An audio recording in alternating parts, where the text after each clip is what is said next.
Hey everybody, welcome back to my layout. This will be a layout update for October 2018. So let's take a look at what's new on the layout.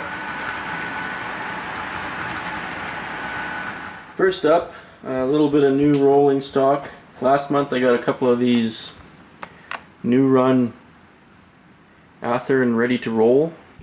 They're Trinity 5161 cubic foot. I got a few of them in the Illinois Central Death Star scheme there. So we'll just take a close look at this, do a little roll by.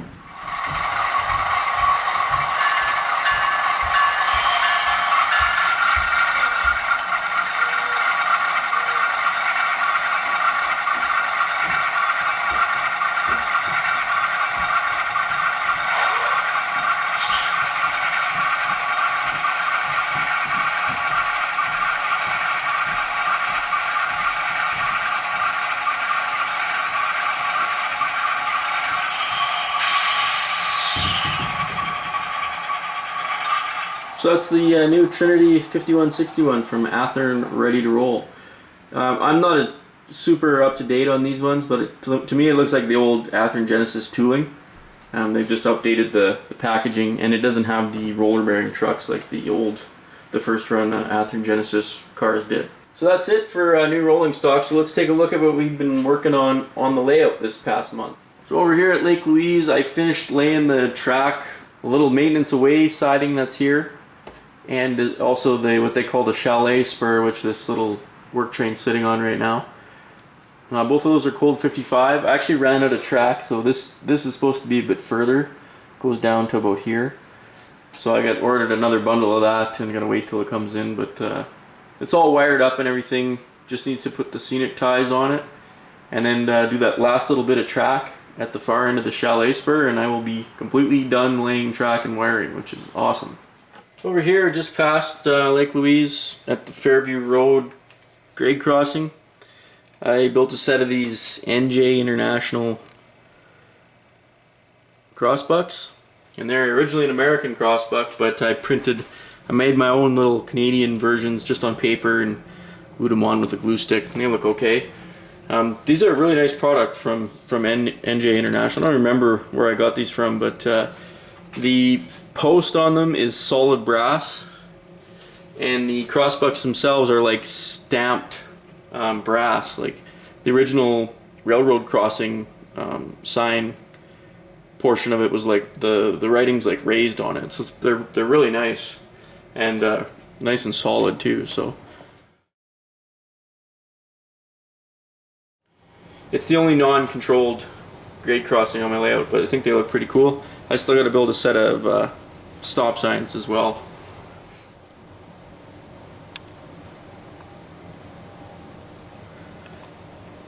So you kind of big work gang or something here right now.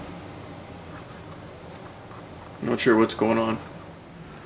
So a little further down the line at Banff, I started building a few of these little detail accessories. These are little signal huts. This is a Details West one made out of pewter, and I made my own little no trespassing signs just out of paper and glued them on. They're not easy to put together either. Man, these are tricky, these ones. I just use CA glue. I don't know if anybody has any other methods of putting those together, let me know. This guy is a BLMA. The only thing you gotta do is glue these 4 lifting lugs on the top, and they're just etched brass. Really easy little kit, looks good. And same thing, plastered it with no trespassing signs. It's another Details West electrical cabinet.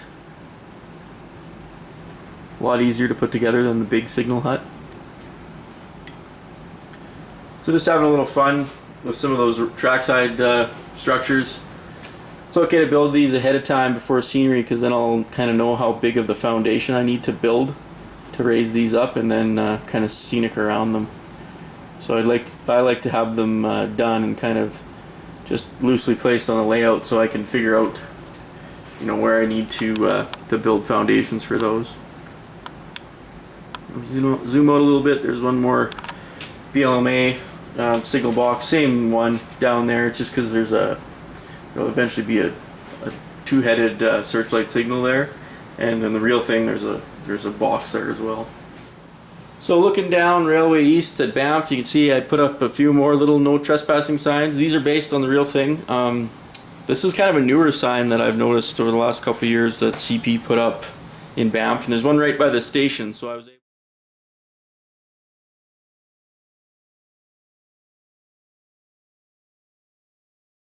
was able to take like a good head-on photo of it, and I actually took measurements of it. So then I recreated it using Corel Draw, and this is what I came up with. This is an exact kind of scaled down version of that CP no trespassing sign. Try to include a photo of what the road actually looks like going in there, but even on Google Earth you can see this sign from the road, from Mount Norquay Road, I believe.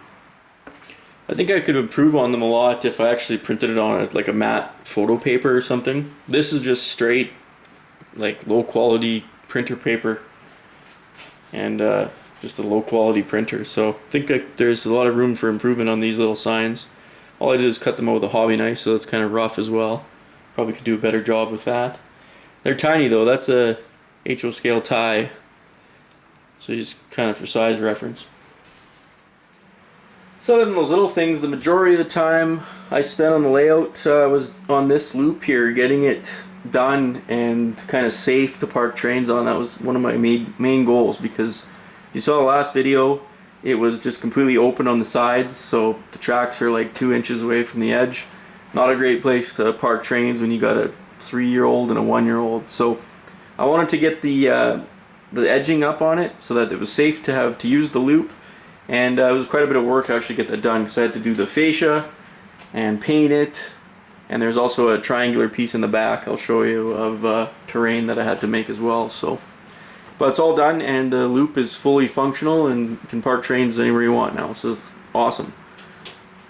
This section here, I only painted this spot because this is just 1/8.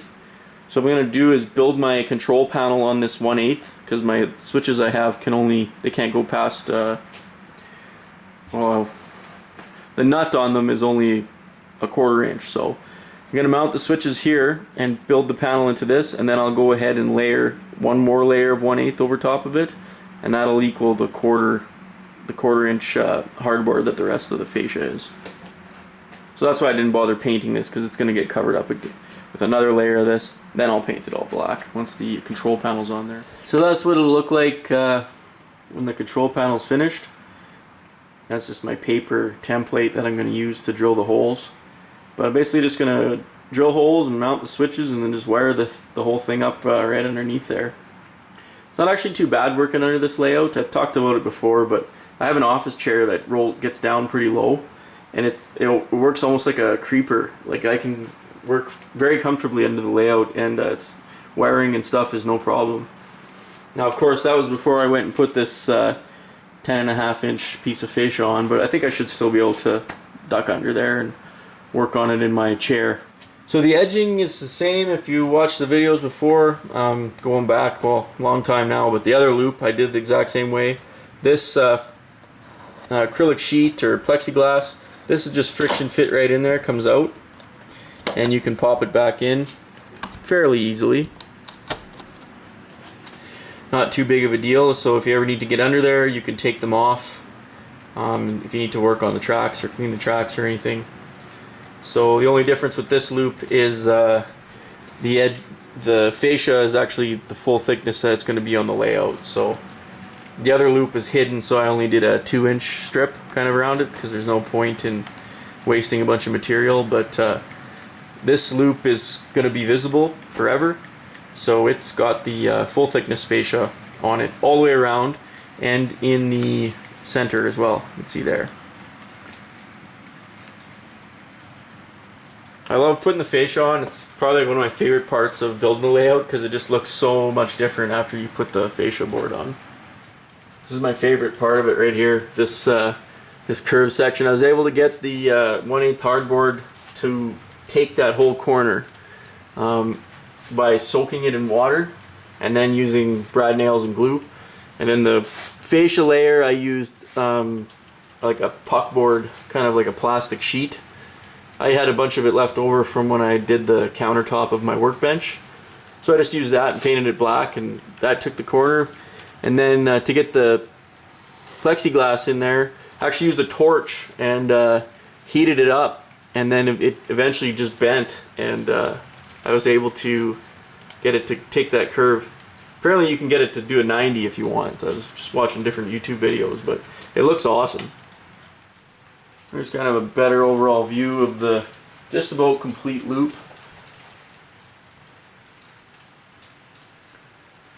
So all trains that come, they get turned around in here, and where this guy's coming out, he's now westbound going to Banff, and he's on the passing siding if they come out of this side of the loop, and if they come off the passing side and go around the other way, then they are like a westbound, but they're on the main line. So you can kind of simulate different things depending on how you take the switch at Banff. Here, if you look kind of straight on, you can see the edging really well. The nice thing about it is so clear that, you know, when it's viewed from a little ways away or not at a sharp angle, you can barely notice it.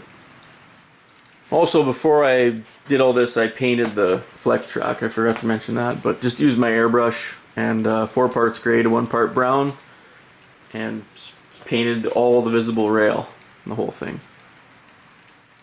So just like the other loop, sections that you don't really ever view it from, I just used hardboard just to cut down on the amount of acrylic sheet that I used, because this stuff is expensive. So you're never really going to ever view the loop from that direction. So I just made it solid hardboard, because I got lots of scraps of that stuff. It's cheap. So over here on this side, when you're walking out of the CP layout and coming over to the CN side of the layout, the fascia stops here at the full width, because this is eventually going to be a duck under. Well, it is a duck under right now. That's how I get through, but it'll be a permanent duck under there in case you ever need to get into the center of that loop. And the reason I just didn't drop it down again on the other side is because eventually the CN reverse loop's going to go on top of this guy, and it kind of comes like this, and then joins over top of it like that, and then goes all the way around. So this is kind of like the only visible part once the CN will be on there. So lastly, over here, it's still kind of a work in progress. I notice now that I forgot to trim all the spray foam out of there, but this corner, I was originally just going to put 1/8 hardboard, you know, and just follow it like I did with everything else. But I thought it'd look cooler if I actually did some terrain there, because it's still kind of in view of the layout. So I'll put some trees and stuff there, just kind of make it a background scene.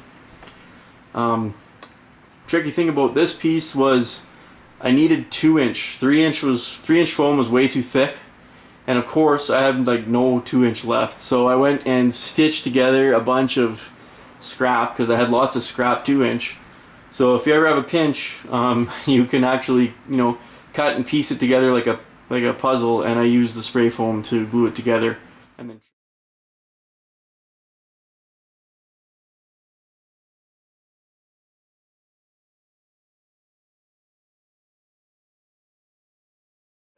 and then trim it all when it's all done. But it actually looks pretty good now, and that it's gonna look a lot sweeter than just a kind of a, you know, a 3-inch tall 1/8 hardboard edge around there. I think this will look a lot better having some trees and, you know, just a little bit more scenery down there. And even though it's a staging loop, I think it'll look cool because it's in the foreground of the layout, so you still will see it. Alright guys, that'll bring you up to date on what's new down here on our layout. Next big job is going to be building those control panels. So I got to do 2 of them. I got to do the switch control panel that will control all the switches here for this reverse loop, and as well as the other switch control panel, which is down here, that controls all the switches for the other reverse loop. So there's 16 tortoises in total, plus 10 on-off switches, because each track's can have its own on-off switch. So there's 5 in each loop, 10 in total. So I've got a lot of nasty wiring ahead of myself, so wish me luck. As always, thanks a lot for watching, guys. We'll see you next time.